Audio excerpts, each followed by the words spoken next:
का हो काहे मुंह फुलैले बड़ू जाई हम ना बोले ए का हो हेने ताको दिमाग हमर मत खराब करी। ओए होए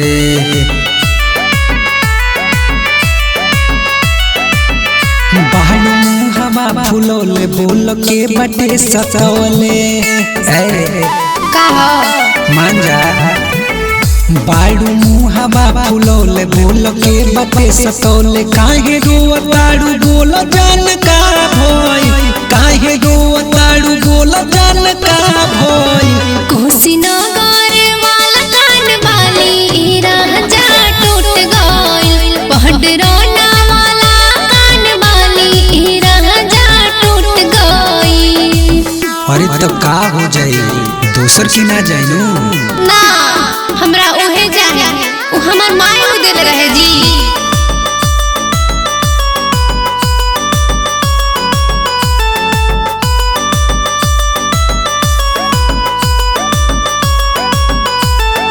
कहबू त कीन लाइब कोसे आसे साड़ी पहिरी के लगबू जान एकदम प्यारी। हमरा ना चाहिए साड़ी ओड़ी हमरा के उहे चाहिए नाही चाहिए हमरा के राजा साया साड़ी हमरा के उहे चाहिए माई देले बाड़ी।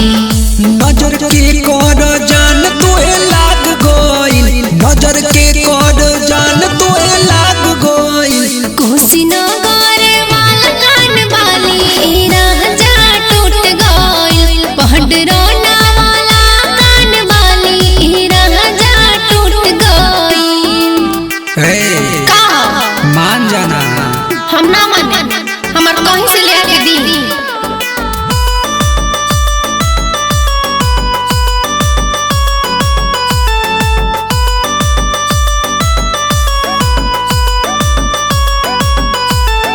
पीके राजा कोहे कोहे रोशन रसीला गौरी सीरी भइल बाड़ू काहे लाल पीला।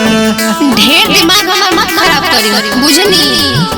मीठी मीठी बात को के जान भूली आई हटी होने हमरा के ढेर ना सताई। देखी दुख तोहर खुशी हमर भाग गइल देखी दुख तोहर खुशी हमर भाग गइल। कुशीनगर वाला कान वाली राजा टूट गइल पहडरौना वाला कान वाली राजा टूट गइल। तो चल कि ना जाओ रोवत का बा।